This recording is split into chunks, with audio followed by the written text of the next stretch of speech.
Muy buenas tardes. Queremos agradecer a Dios por el privilegio de estudiar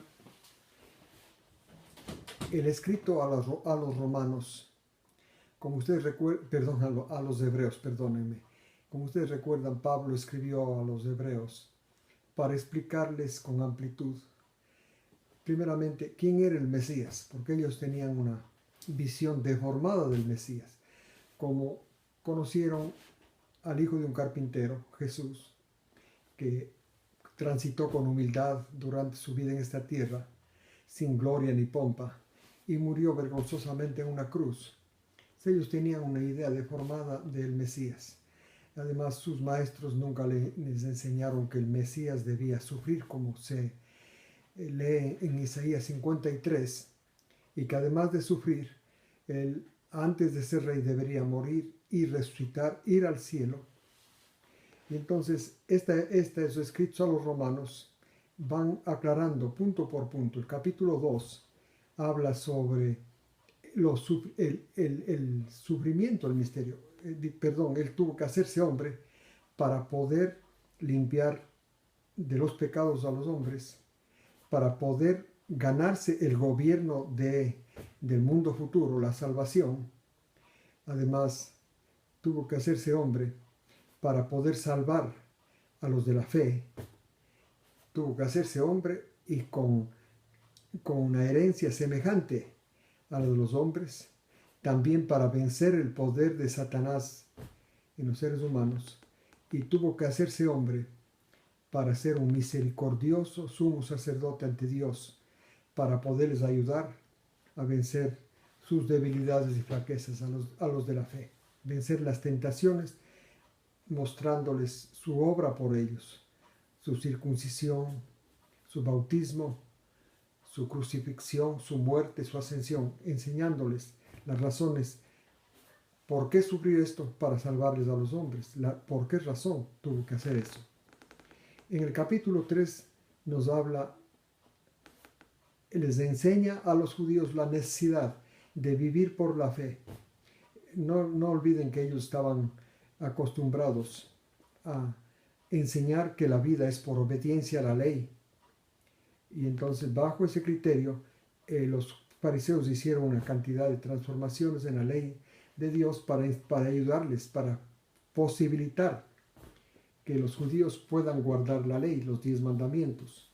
Y entonces, el apóstol aquí les dice, les explica con ejemplos del Antiguo Testamento a los judíos que no es la ley lo que hay que preocuparse, sino de la fe. Entonces, vamos a leer el capítulo 3. Vamos a leer primero el pasaje del 1 al 6. Por esta razón, hermanos santos, partícipes del llamamiento celestial, fíjense en el sumo sacerdote y enviado de nuestra confesión, esto es Jesús, este es Jesús. 2. Él fue fiel a quien lo designó, él fue fiel al Padre, como también lo fue Moisés en toda la casa de Dios. Pues Jesús ha sido considerado digno de más gloria que Moisés, tanta más cuanto mayor honor tiene el constructor que la casa que construyó. El constructor fue Moisés, el constructor es Dios, y la casa que fue construida es del pueblo de Israel. Aunque toda la casa es construida por alguien, toda casa es construida por alguien, pero el que hace realmente todo es Dios. 5. Moisés fue fiel en toda su casa, como siervo, esto es de Israel, para dar testimonio de todo lo que Dios iba a decir. En cambio, el Mesías, como hijo sobre su casa, y su casa somos nosotros, los creyentes, con la condición de que hablemos con libertad y nos gloriemos de nuestra esperanza y la retengamos con firmeza hasta el fin. Esto es el primer pasaje que queremos comentar. En el versículo 1 dice que hemos sido objeto, está hablando a los hebreos, a los que aceptaron a Jesús como Mesías, pero repito, tenían una visión deformada de lo que es el Mesías y de lo que es lo importante en la vida de relación con el Mesías. No era la obediencia a la ley, sino la fe. Esto es lo que vamos a leer. Dice, así es que siendo objeto de este llamamiento celestial, prestemos atención o fijémonos en el sumo sacerdote y enviado de nuestra confesión. Esto es lo que va a ser empezando en este pasaje del capítulo. A prestar atención a Jesús. Él fue fiel al Padre, como también Moisés fue fiel en toda la casa de Dios. Pero Jesús es más digno de toda gloria que Moisés, porque más honor tiene el que construyó que la casa que fue construida. La casa tiene honor, pero mucho más honor tiene el constructor. Esto lo quiere decir comparando a Jesús con Moisés, la obra del uno y del otro como siervos fieles del Padre. Moisés con Israel para entregarles las leyes que Dios les dio, y Jesús para salvar y unir formando un cuerpo con él para darles una victoria absoluta sobre el pecado, limpiarles, lavarles con su sangre del pecado y hacerles partícipes del mundo futuro. La obra de Moisés y de Jesús, aunque ambos siendo fieles, es muy diferente. Por esto Jesús, la de Jesús es más excelsa, por esta razón eso tiene mayor gloria. Luego dice pues el versículo que el Mesías tiene su casa, fue fiel en su casa. Y claro, recordemos la fidelidad del Mesías. Siendo Dios se hizo hombre, siendo fiel, porque era fiel a su casa, a Israel, a los creyentes. Fue circuncidado para que los creyentes también sean circuncidados en su corazón por la fe. Luego fue bautizado para que los creyentes, al ser bautizados, sean unidos a la muerte de Jesús. Luego fue crucificado para que los creyentes, unidos por la fe a Jesús, vivan crucificados al pecado. Y murió para matarlos a la ley y para llevar sus pecados, para lavar sus pecados. Esta fue la fidelidad del Hijo sobre su casa. Y aquí dice en el versículo 6 que su casa son los creyentes, con la condición de que los creyentes hablen con libertad y se gloríen de la esperanza de ser parte de esa salvación, esto es, del mundo futuro, como cogobernantes con Jesús. Y que esa esperanza se la mantenga con firmeza, se la retenga con firmeza hasta el fin.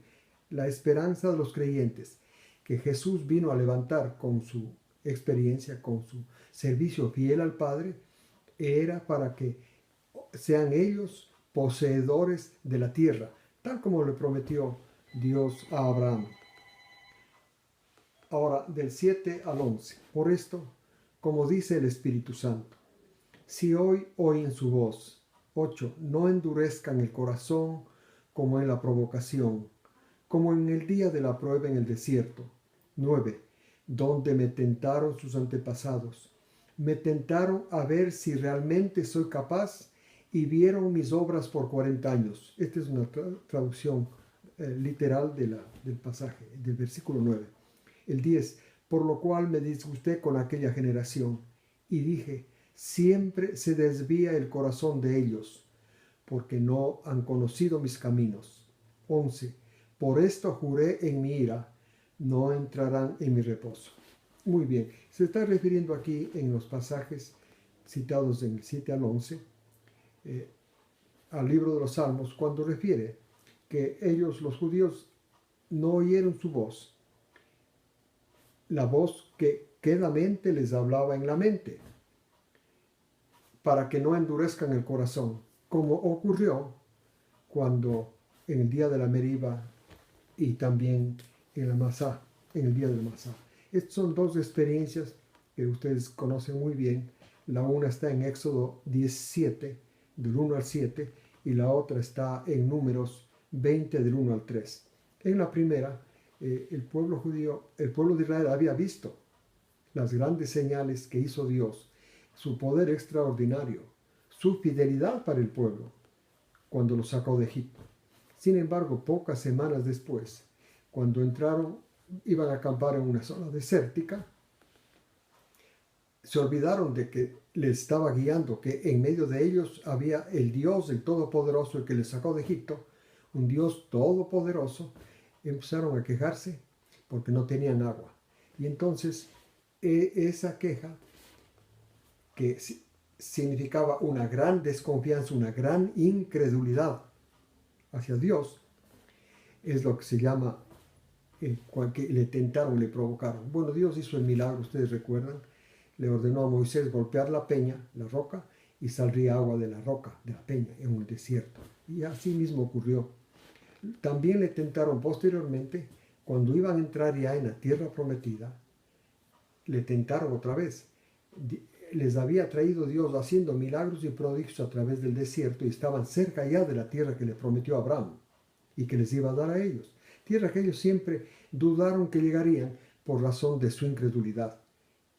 Este pasaje habla de los efectos tremendos de la incredulidad. Y entonces ellos mandaron espías. 2 de los espías trajeron un buen informe, los 10 no. Y entonces el pueblo quiso regresar a Egipto, desconfió completamente de Dios y esto le provocó a ir a Dios, porque una de las cosas que más le desagradan a Dios es la incredulidad, no tener fe en Él. Asimismo como la fe, según leemos en el mismo libro de Hebreos 11:6, la fe le agrada mucho a Dios. Y entonces le tentaron a Dios ahí en esas 2 ocasiones, a destruirlos. Le tentaron a Dios. Y la tentación que le pusieron es que Dios no es capaz, habiendo visto todas las señales y los prodigios, repito, que Dios hizo en Egipto al sacarles, y luego al sacarles de ese país, y luego esos milagros poderosos que hizo también en su trayecto. Y entonces el versículo 10 dice que Dios se disgustó y pensó, dijo más bien dicho, que la razón por la cual ellos son incrédulos es porque su corazón se desvía. No han conocido mis caminos, o sea, no recuerdan, quiere decir, no recuerdan la experiencia que ellos han vivido desde que salieron de Egipto. La falta de memoria de esos hechos y el desvío del corazón, que no es otra cosa que el resultado de la porfía. Algo que no les expliqué hace un momento. Jesús fue fiel, les dije, a la obra que Dios le encomendó. La primera obra fue que Él se circuncide para que los creyentes sean circuncidados, conforme leemos en Colosenses 2:11. La circuncisión de los creyentes es para separar las actividades, las funciones espirituales de la mente con las otras funciones de esa persona, especialmente para destruir, para quitar, eliminar la porfía. En la Biblia se llama el no dejarse persuadir, la porfía, que es el resultado del orgullo. La porfía impide que la persona tenga fe. La porfía hace que la persona se aferre a sus ideas, así sean contrarios a lo que Dios ha hecho o dicho. Y entonces,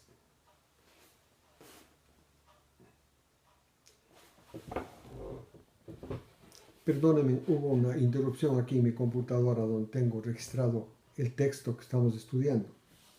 Y entonces, esta porfía es lo que les impide a ellos ser susceptibles de aceptar las palabras que Dios les dice, las promesas que le dice, les ha hecho, más bien dicho, les hace, y recordar las cosas que ha hecho. Por esto que la primera obra que tiene que experimentar la persona de fe es la circuncisión en su mente, esto es, dejar la porfía a un lado.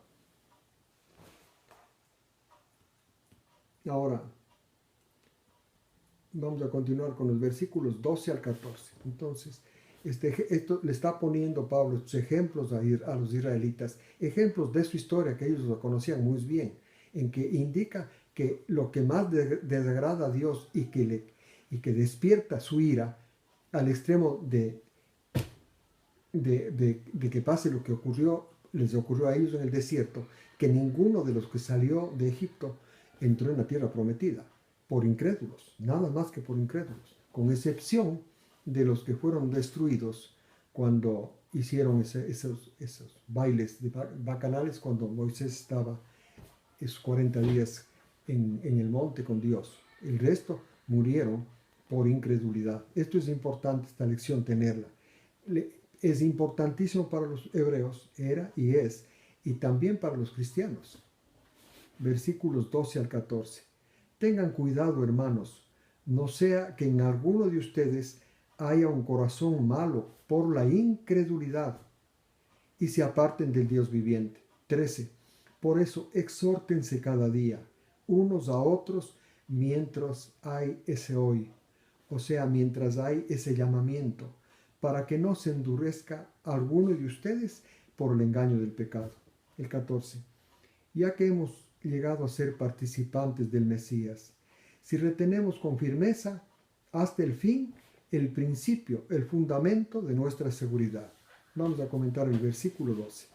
Dice que tengan cuidado, hermanos, que en ninguno de nosotros, de los creyentes, haya alguien que tenga un corazón malo, no por el pecado en general, por la incredulidad, y se aparten del Dios viviente. La única forma de apartarse del Dios viviente no se trata de no obedecer la ley, es de la incredulidad. No olvidemos que el primer pecado ocurrió por incredulidad y esos son los pecados que hacen que la persona se aparte del Dios viviente. A una persona que es incrédula, aquí el versículo 14, lo cual le cualifica de mente mala, esto es de mente porfiada. Una persona que es incrédula es porfiada. Necesita hacer suyo. Recordar que cuando Jesús fue circuncidado, esa persona también ya fue circuncidada. Así es que abra su mente para escuchar el Evangelio de la Salvación. El 13 dice, por eso exhórtense cada día unos a otros mientras hoy, o sea, mientras el Espíritu Santo está llamando a la persona a que se fije en la historia de Jesús, para que no se endurezca por el engaño del pecado. Solo la historia de Jesús, el hacer parte de nuestra actividad mental, la historia de Jesús en la tentación, cualquier parte de la historia de Jesús, es con eso como se vence la tentación y así la persona no es endurecida por el engaño del pecado. Hemos llegado a ser, dice el versículo 14, participantes del Mesías. Esto es importante tener presente y creer, hermanos. Fuimos hechos participantes del Mesías. El Mesías, Jesús, fue enviado a la tierra para hacer una serie de actos, para participarnos de esto. Repito, son la circuncisión. Estoy dando solamente una síntesis. La circuncisión, su bautismo, luego las tentaciones en el desierto, la crucifixión, la muerte, la resurrección. Esos son los puntos principales que estoy mencionando, que el Mesías nos llama por la fe para hacernos partícipes. Esto es, Él padeció la circuncisión, yo recibo los efectos cuando creo que es verdad que Jesús se dejó circuncidar para que yo también sea circuncidado. Luego, el bautismo. Entro en el agua bautismal con la fe de que Jesús murió para que yo esté muerto al pecado. Ustedes pueden leer eso en Romanos 6. Luego vemos que Jesús se dejó crucificar, como leemos en Romanos 6:6, para que nuestro hombre de pecado quede crucificado, o sea, esté sujeto. No esté suelto, no esté libre. Y leemos también en Romanos 7 que Jesús murió para matarnos de la ley, a los 10 mandamientos, que es el arma que Satanás usa como arma a los 10 mandamientos para ejercer el poder que él tiene sobre nosotros. No solo los creyentes, sobre la raza humana. Entonces dice, si retenemos con firmeza la historia de Jesús, esto es la fe, ¿no es cierto?, hasta el fin, estamos con seguridad en la salvación. Nuestra seguridad es la fe, aceptar la historia de Jesús, historia que ha sido esos hechos que narra esa historia para mi beneficio, para su beneficio. Esto es lo que dice que hemos sido hechos participantes de Jesús. los versículos 15 al 19. Cuando se dice, si hoy escuchan su voz, no endurezcan el corazón como en la provocación, que es Meriba o Masá, dicen nuestras versiones, Meriba y Masá.